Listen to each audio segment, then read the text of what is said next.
Selamat pagi jemaat dikasih Tuhan. Kembali kita berjumpa dalam renungan pagi. Mari pagi hari ini kembali saya mengajak kita semua untuk merenungkan firman Tuhan. Supaya dengan melalui firman Tuhan hidup kita akan terus dibangun. Dan kita pun akan semakin bertumbuh, diteguhkan dan dikuatkan dalam iman dan pengharapan. Sebab firman Tuhan adalah kebenaran yang memerdekakan hidup kita, yang menjadi sumber kekuatan bagi kita. Firman Tuhan menjadi pedoman dan penolong bagi kita. Firman Tuhan yang akan senantiasa menuntun kita dan menerangi setiap langkah hidup kita. Mari jemaat dikasih Tuhan, sebelum kita merenungkan firman Tuhan pagi hari ini, kita akan berdoa terlebih dahulu. Bapa di surga, kembali Tuhan, pagi hari ini kami datang ke hadirat-Mu. Kami menaikkan segala puji syukur atas segala kebaikan Tuhan. Atas begitu besar kasih setia-Mu ya Tuhan. Begitu besar rahmat dan anugerah-Mu. Segala berkat dan kemurahan-Mu, perlindungan-Mu, penyertaan-Mu, pertolongan-Mu, dan juga bahkan pemeliharaan-Mu ya Tuhan, atas seluruh hidup kami. Terima kasih ya Tuhan.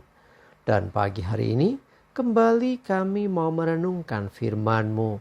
Mari Tuhan singkapkan dan nyatakan kebenaran firman-Mu. Dan Roh Kudus urapilah kami semua ya Tuhan. Sehingga kami bisa menangkap apa yang menjadi pesan Tuhan. Mengerti apa yang menjadi kehendak-Mu. Dan melakukan kebenaran firman-Mu di dalam hidup kami. Terima kasih ya Tuhan. Di dalam nama Tuhan Yesus kami bersyukur dan berdoa. Amin. Mari jemaat dikasih Tuhan, kita sama-sama akan buka Alkitab kita. Renungan pagi hari ini sampaikan dari Matius 6 ayat 1. Saya bacakan. Ingatlah, jangan kamu melakukan kewajiban agamamu di hadapan orang supaya dilihat mereka. Karena jika demikian, kamu tidak beroleh upah dari Bapamu yang di sorga. Jemaat dikasih Tuhan, diingatkan bagi kita juga, seperti yang dinyatakan dalam firman-Nya tadi, bahwa janganlah kita melakukan kewajiban agama atau melakukan ya diantaranya ibadah kita kepada Tuhan supaya dilihat orang, supaya orang memuji kita, supaya orang heran dan wow luar biasa gitu ya memandang kepada kita. Bukan itu ya yang namanya kewajiban agama, atau boleh dikatakan apa yang harus kita kerjakan sebagai orang percaya. Harusnya kita melakukan dengan tulus hati.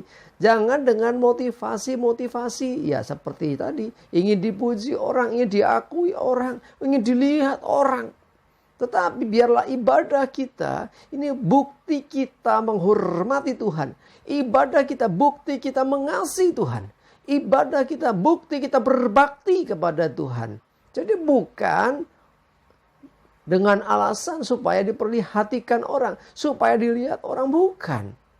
Jadi kalau kita memiliki motivasi atau harapan dengan kita beribadah, ya kita menunjukkan supaya diperhatikan orang, dilihat orang, maka sesungguhnya Bapa di surga ya tidak akan memberikan sesuatu yang baik bagi hidup kita. Kalau di Alkitab dikatakan kamu tidak akan beroleh upah dari Bapamu yang di surga. Ya, upahnya apa? Ya, kamu dipuji orang, ya sudah sampai di situ saja. Padahal ibadah kita kan bukan kepada manusia, tetapi kepada Tuhan.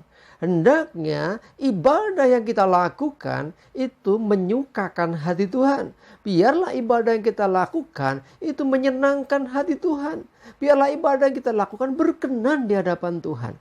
Ya, tapi kalau kita bicara ibadah memang tidak hanya ya ibadah atau sembahyang, ibadah minggu di gereja, bukan hanya itu. Itu salah satu ya. Bisa juga dalam hal kita nanti kalau kita baca ayat selanjutnya, dalam hal memberi sedekah, ya, dalam membantu orang lain.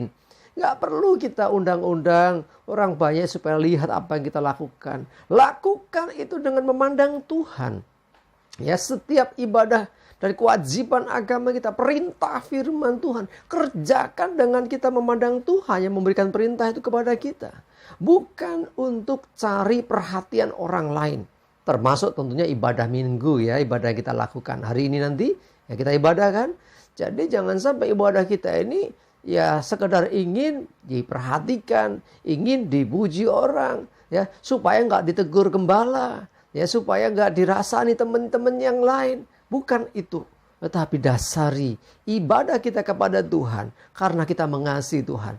Ibadah kita kepada Tuhan sebagai bukti kita bersyukur atas segala rahmat dan berkat-Nya. Ibadah kita kepada Tuhan sebagai bagian dari penghormatan kita kepada Tuhan. Ibadah kita kepada Tuhan karena kita ingin menyenangkan hati Tuhan. Jadi sekali lagi ibadah itu hubungan kita dengan Tuhan, bukan dengan orang lain. Ya, tujuan kita adalah sekali lagi Tuhan. Sekalipun seringkali objeknya orang lain, seperti kita memberi sedekah, seperti kita menolong orang dalam kesusahan dan sebagainya.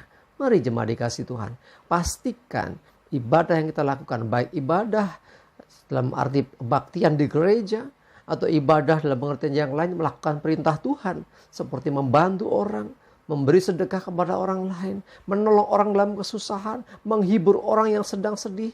Nah, lakukan segala hal itu dengan rasa cinta kepada Tuhan. Dengan kita ingin berbakti kepada Tuhan. Karena sesungguhnya Tuhan lebih dulu mengasihi kita. Sesungguhnya Tuhan sudah menyatakan cinta kasih-Nya yang begitu besar kepada kita. Sehingga kita patut juga bersyukur kepada Tuhan. Nah, wujud syukur kita inilah kita nyatakan dengan kita melakukan perintah Tuhan. Termasuk dalam hal ibadah. Ibadah di gereja maupun ibadah di luar gereja. Ibadah dalam pengertian kebaktian ataupun juga dalam hal yang lain seperti kita menolong orang lain dalam kesusahan. Itu pun bagian dari ibadah kita. Mari jemaat dikasih Tuhan, pastikan ibadah-ibadah yang kita lakukan semuanya tertuju kepada Tuhan. Bukan mencari pujian, bukan ingin diperhatikan dan dilihat orang, tapi biarlah ibadah kita berkenan dan nama Tuhan dimuliakan. Amin. Kita berdoa. Tuhan, terima kasih, kami bersyukur Tuhan. Kalau kami diingatkan kembali supaya kami dalam hal menjalankan kewajiban agama, dalam hal beribadah kepada Tuhan, baik di gereja maupun ibadah yang lain, ketika kami menolong orang lain, ketika kami membantu orang dalam kesusahan, dan hal-hal yang lainnya, biarlah semuanya kami lakukan dengan kami memandang Tuhan. Bukan dengan motivasi kami dapat balasan dari orang, bukan dengan motivasi kami ingin dipuji orang, tapi biarlah sungguh semua kami lakukan karena cinta kepada Tuhan. Karena kami menghormati dan mengasihi Tuhan. Kami percayakan Tuhan setiap ibadah kami bagi kemuliaan nama Tuhan. Terima kasih, mohon tuntunan-Mu ya Roh Kudus. Sehingga setiap ibadah dan setiap hal yang kami kerjakan berkenan di hadapan Tuhan. Terima kasih, kami juga menyerahkan hari hidup kami. Segala aktivitas kami termasuk ibadah kami. Mohon pimpinan penyertaan Tuhan. Jauhkan celaka mara bahaya. Damai sejahtera dan berkat-Mu Tuhan menyertai kami. Dalam nama Tuhan Yesus kami bersyukur dan berdoa. Amin. Mari jemaat dikasih Tuhan, yuk tetap semangat ya, maju terus dalam iman dan pengharapan. Tuhan Yesus memberkati kita semua. Amin.